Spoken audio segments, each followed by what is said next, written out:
La iglesia primitiva, iniciada por los apóstoles y discípulos de Cristo, se caracterizó por no guardar la ley de Moisés, ya que vieron el cumplimiento de las promesas de la ley y los profetas en la persona de Jesús de Nazaret.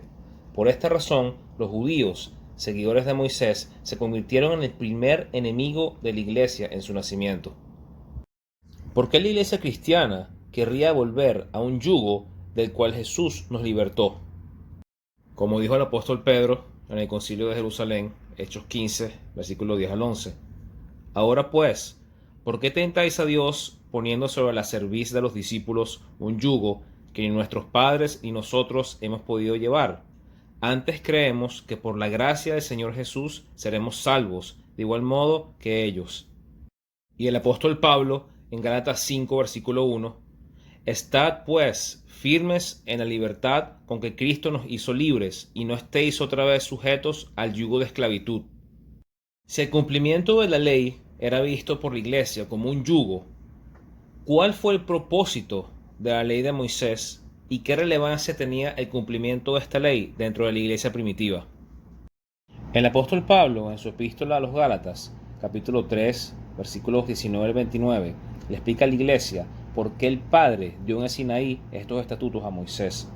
En el versículo 24, él dice: de manera que la ley ha sido nuestro ayo o nuestro guía para llevarnos a Cristo, a fin de que fuéramos justificados por la fe. Pero venida la fe, ya no estamos bajo el ayo, pues todos sois hijos de Dios por la fe en Cristo Jesús, porque todos los que habéis sido bautizados en Cristo, de Cristo estáis revestidos. Ya no hay judío ni griego, no hay esclavo ni libre, no hay varón ni mujer, porque todos vosotros sois uno en Cristo Jesús. Y si vosotros sois de Cristo, ciertamente linaje de Abraham sois, y herederos según la promesa. Como leímos anteriormente, vemos que esta ley simplemente fue dada como una guía, un ayo, para llevar a las personas a la fe revelada en Cristo Jesús. Nunca fue dada la ley de Moisés para salvación de Israel, simplemente para guardarlos y revelar en un futuro la fe en Cristo Jesús.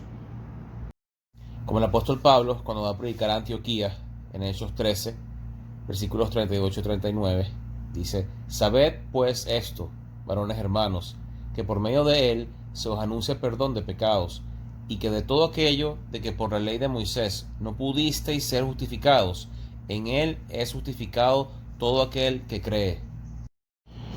Y en Gálatas capítulo 2 versículo 21, no desecho la gracia de Dios, pues si por la ley fuese la justicia, entonces por demás murió Cristo.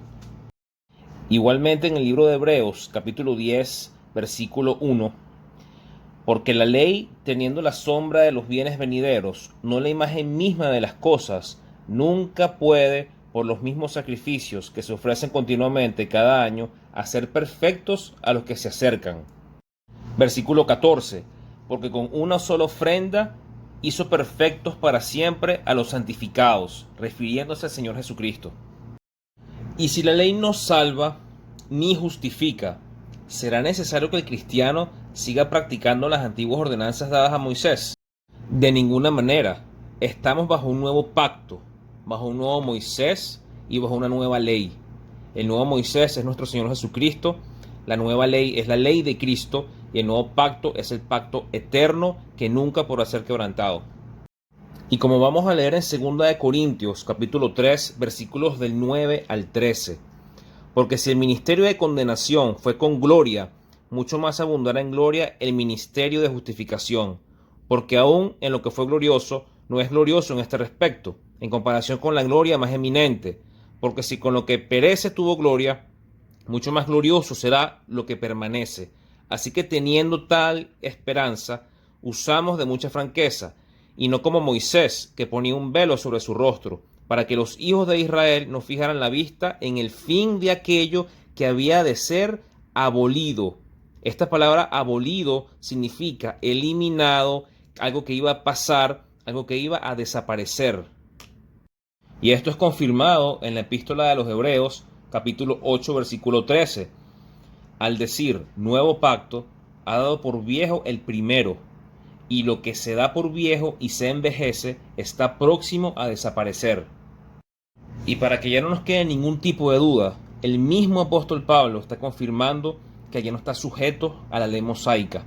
Primera de Corintios capítulo 9, versículo 20 al 21.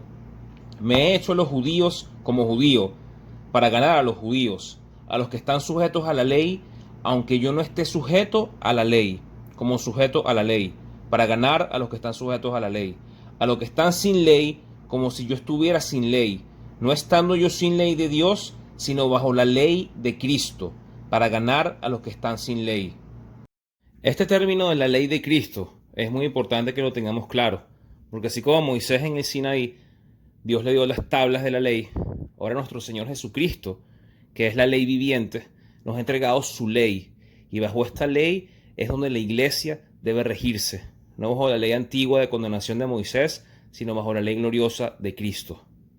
Y esto incluso es confirmado en el judaísmo rabínico, ya que el comentario llamado Midrash Ruth Rabba, capítulo 5, versículo 6, esto es un comentario antiguo hecho por rabinos del libro de Ruth.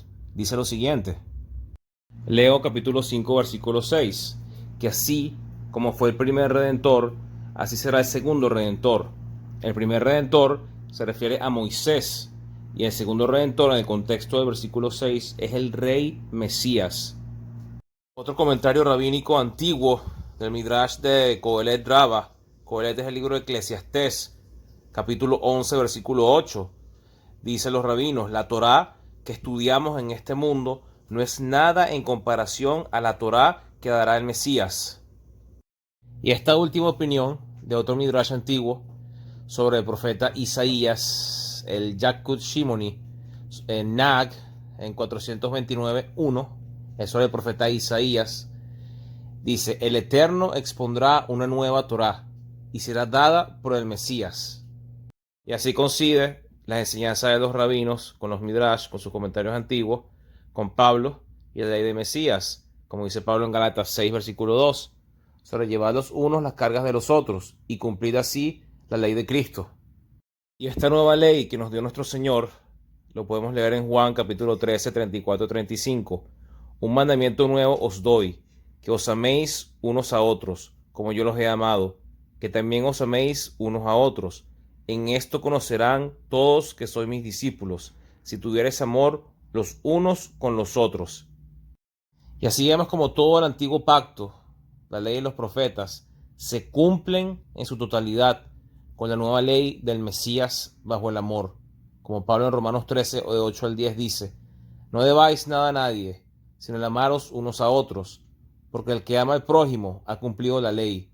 Porque no adulterarás, no matarás, no hurtarás, no dirás falso testimonio, no codiciarás, y cualquier otro mandamiento en esta sentencia se resume: amarás a tu prójimo como a ti mismo. El amor no hace mal al prójimo, así que el cumplimiento de la ley es el amor. La iglesia de Cristo está cimentada bajo un mejor pacto, mejores promesas y una mejor ley, que es la ley gloriosa de nuestro Señor Jesucristo, que se resume en el amor. Muchas gracias por ver este video. Dios los bendiga y espero que haya sido de edificación para todos.